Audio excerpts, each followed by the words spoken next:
Hello, welcome back to the Creative's Cauldron. I'm here with Stephen Zimmer. And I'm here with Holly Marie Phillippe, and we've changed sides this week. Yeah, just to confuse you a little bit. But we're going to be talking about major changes that always are occurring with independent creatives with the big sites that we all have to use. So we'll be back at you in just a few seconds with this week's episode of the Creative's Cauldron.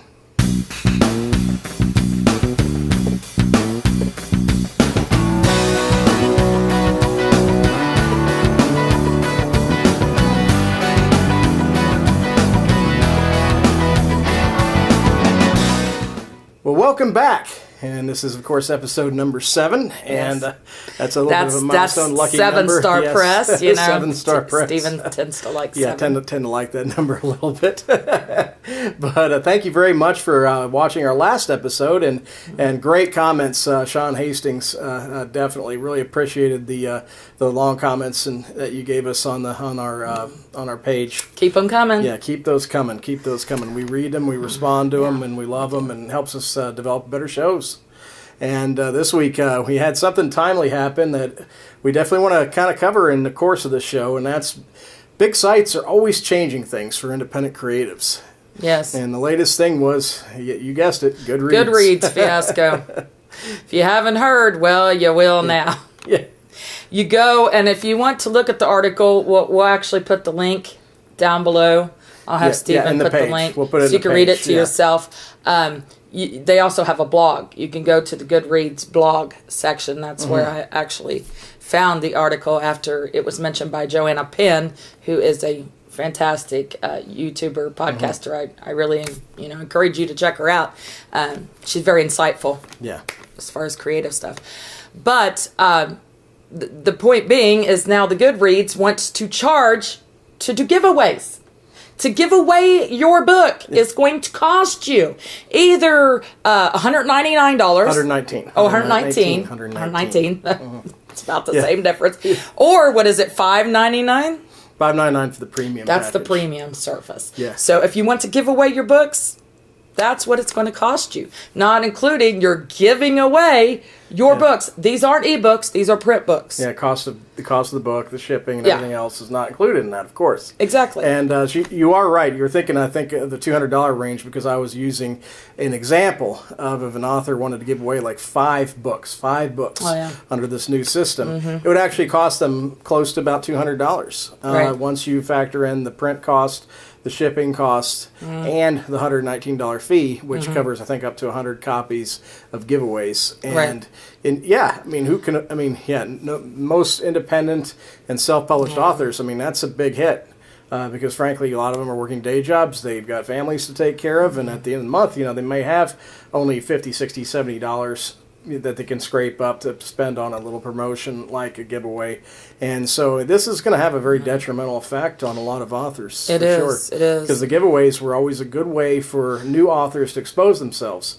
Even if you gave away a few copies, you got seen by a lot of getting people reviews, covers, getting reviews, things like that. It was a really wonderful thing, and it was a component of what built Goodreads up. Exactly. And that's the thing that I think we want to get into a little, is that these things are happening with all these sites. You look at YouTube with their adpocalypse that occurred once they built up a great community of content creators. They suddenly have this dramatic change that demonetized a bunch of people overnight. And then you have the Goodreads issue, and then you have things like Facebook is constantly changing the way their pages work. And now I think their profile. I think the profiles are not being seen as much now because they're wanting to get people to have to spend money to boost the posts. Well, we're finding so your own friends see them. So your own We've also found out and figured out within our tribe, if you share a video link, it won't show up on everybody's pages. So changes. It constantly changes. So it's getting pretty frustrating. And in Kindle Unlimited, a couple of years ago, there were authors who were doing very well. They'd been able to quit their day jobs, were actually making a living at it. Right. And then a model like Kindle Unlimited comes in, which frankly is murky. I mean, they have a pay model that's based upon how many pages people read, and that's aggregated, and it's taken from, a pool where everybody's paying like a small, tiny flat fee to read thousands and thousands. A lot of people were dependent on Kindle Unlimited, though, and then they changed their scheme of things. And it's just like they employed it, so and so. Yeah, it creates a lot of hardship with the exclusivity. I mean, and beforehand, it was just a simple sales per unit type model, and so this kind of payout system, I mean, it's murky. How do you verify exactly? I mean, I'm sure they have a very, very good system in place to measure who's reading what, but I mean, that's almost like going into a bookstore, taking a book home, and not having to pay for it until you actually open the first page, and then somehow get charged for it. Right. And so it's a strange system to begin with, and then the fact is, just like any musician will tell you, Spotify. I mean, you get paid pennies. I mean, for all the hard work that you put in on when you move to a system where like a Spotify, like a Kindle Unlimited, and the hits just keep coming. I mean, and our point being, what I want to make the point about, and I was talking to Stephen about this, and we hit it a little bit on the podcast on the Star Chamber show last night, is you don't want to put all your eggs in one basket. You don't want to be dependent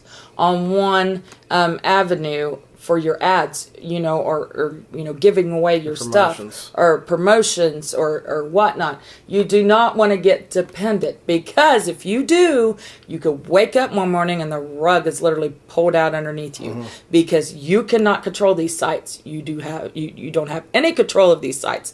They control their own, algorithms and their own, systems. And so you do not want to become dependent. You want to scatter and use a little bit of everything, and check up on things, keep current, read the blogs, read the stories, read articles, and make sure that you stay up with things, because you don't want to wake up and, just like the Goodreads thing, they didn't advertise it big time. It was just on their blog page, and then it slowly, got out by people that actually read the blogs. I would have never known if it wouldn't have been for Joanna Penn, because I do not read the Goodreads blogs usually, unless they're doing something special, like for holiday or something. I did like during Horror Week and things like that. But other than that, no, I'm going on there and doing, stuff to promote our authors and different things like that. So I'm not normally on their blog. So you have to keep up on it. You have to pay attention and stay current, because in addition to not having all your eggs in one basket, so to speak, diversify without spreading thin. But the other thing is, try to build up as much as you can that's under your control. Things like your email newsletter, your personal website that you to drive traffic to, the style as you want, to do your giveaways as you want. Things like that can work together very well. Use your own Facebook page. Use your own, And the straight social media channels themselves. But they're always changing how they can reach people. How they reach people. Yeah. So you want to control things yourself. You want to have things spread around a little bit, and also don't be afraid to walk away from a service. Yeah. If we all walked away for a while, I guarantee you they changed their rules really quick. Which I've thought about that too, because Goodreads was built mainly on the indie authors, and like I said, eventually the big six will get tired of paying the $500 fees. If they do. Even if they do for all those giveaways, they don't have to. They've got many other streams of places they can go to. They do not need Goodreads either. So, and this week we actually have somebody that fits in well in this conversation, because we talked to her a lot about these topics, and that's our featured independent creative of the week. None other than, drum roll, and I'm going to say it this week because I just love her, Jennifer Malone Wright. Hi, Jennifer.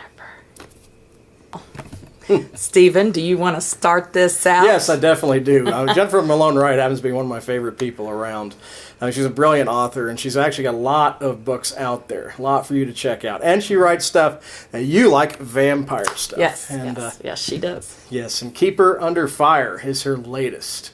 And we're going to be showing you some of her covers right now. And, of course, she's very well known for her Vampire Hunter's Daughter series. the Arcadia Chronicles, and Keeper Under Fire is book 3 in her Graveyard Guardian series. So Jennifer likes to play with the paranormal, very character-driven style of author. Just an absolute delight to read, and again, vampires. Yes, vampires. yes. That always gets Don't get no better than that. That always gets Holly's attention when we say vampires. Yes. But she's a really brilliant author, and she is one that has really adapted well to a lot of changes that go on. She keeps very current. She's one of those authors that has her finger on the pulse of all the different shifts and changes out there. She does also, in addition, she does freelancing in the areas of marketing and promotion and publicity for authors, and she's very, very good at it. Very savvy with social media. She runs great online events, which we've participated in. She's done some of ours. Yeah, we participated with her. That's fun. And she's just a delight to work with. But she's got that business mentality that's really, really sharp, and she also has the kind of go-getter kind of mentality that you have to survive, because I know she can relate to a lot of the frustrations with these changes. Living in the mountains, she has to have that survival. That's true. Yeah, she lives out west in the mountains. Mentality. Yeah, she we have lots of snow. We have sun and blue skies, and she'll be like digging herself out of her house with this. I'm on the roof, getting snow off. Yeah. But she likes to do things like Tough Mudder competitions for fun. So I mean, this is. She also runs marathons. Marathons. Literal marathons. Yeah, she's definitely she's a Renaissance woman. Definitely a Renaissance woman. Definitely a tough gal for sure. But she, I think she would definitely agree, with us with the frustrations of having the rug pulled out from under us all the time. Yeah, not being dependent, and she would tell us the same thing. Do not be dependent on, one website for all your promotions, and don't be scared to leave, and don't be scared to, like I said, write them a letter. Right, if a bunch of us get together and write letters, flood them with letters saying, this is what you're doing to us. This is how this affects us. And let them know. Because honestly, a lot of them sit behind the big desk. They don't have any idea. They're not independent creatives. Never have been. Coming from our end of it. They went to college for marketing or business, right? They don't know our end of it. So. Yeah, because like Jennifer, she's one of the hardest working people I know in the indie book world. There's no question. I'll be up working myself late at night, and I'll need to ask Jennifer about something. Sure enough, she's there. Or early morning, I need to check in with Jennifer about something. She's there, and we have a 3-hour time differential in our time zones. She's also got children, and she's got a full family. And that's what I'm saying. She has to balance all these things, and that's why changes like the Goodreads change and things like that are so hard for an author like Jennifer, right? Because it does. She only has a limited amount that she can put aside. When she's raising several kids and everything that goes with life, and of course the book world is not lucrative, despite what you may have heard, and it's tough. You don't have a big gigantic marketing budget as an independent, so these things affect you. When she's in the midst of running promotions for a series. Her next book in the Graveyard Guardian series is up for pre-order right now, for instance, and she's always running special deals, box sets, 99-cent deals, things like that. But when you get hit with things like this, when your posts aren't being seen, when you're getting hit with these promotional problems that like Goodreads is causing now, it has a big effect on somebody like Jennifer. It does. And all the other authors, especially independent, self-published, small press, and it's a real concern of mine. And then you have to search out other avenues.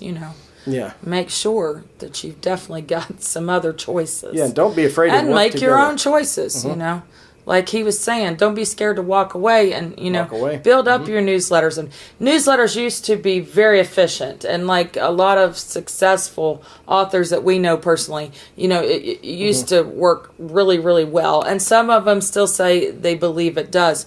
but it doesn't work as well as what it used to. But Sometimes. everything cycles. Everything cycles. So it will eventually again. So build your list up because it will come back around. The good thing about a newsletter is they can't mess with you on it. Everybody gets sent you their control email. that. You make and format your newsletter however pretty you want to make it, how fancy you want to make it. It's all on you. Make it fancy. Put video clips in it. You can embed YouTube clips and newsletters, all kinds of things. So you can make a newsletter just absolutely grand. Mm-hmm. And the thing is, everybody gets it. You don't have to worry about did they see it on social media or any of these things. You send out to your list, it goes to your list. Well, and you can be more personal with it too, and which people love that. Readers love that. Yeah. To hear personal little tidbits of the author's life and different things like that because they feel like they got a connection with you. And it's exciting. Yeah. They get that email and they're like, ooh, And you do your contests and things like that within. Yeah, do it within your email. And see, so that's why I think newsletters do your giveaways within your email. And then building a community that's, works off your site too. And, and use all the tools that are available. Use the tools. Even if there are problems with getting posts seen, still use the tools that are available to you. Right. But yeah, as creatives, we definitely need to start raising awareness about the effects that these kind of big changes have on all of us. And if you still like the giveaways, the instant freebie. Instant freebie and things like that. Yeah, we have used that too. So that's a really good one you check into if you haven't before. Yeah, things like Insta Freebie, and there's some very good sites out there that are very useful. And you could control. And low cost. I mean, I think Insta Freebie for about $20 a month, you can pretty much do a large number of giveaways and things like that. And it's in terms of it runs its own system where people can subscribe to your newsletter and they get a free ebook. And once you set it up, it takes care of all that for you. Right. It's a really nice system, and it's actually worth the small subscription fee to get a service like that. But it's a far cry from paying $119. To give away for 5 just books 5 books. Or, they say up to 100, but how many self-published and independent authors can afford to give away 100 books? No, they're not. Most of them are giving away 3 books, 5 books here and there, maybe a couple books. Right. So I'm talking about the majority. And but yeah, it's a real concern, and I hope you, like I said, the show, got a little serious, but it's important to do that every now and then to talk about what's happening in the world of creatives. And And so, if you enjoyed this show, I definitely encourage you to give it a like, and definitely subscribe, and of course follow us on all of our social media channels. And Facebook, comment Twitter. below. Comment. We want feedback.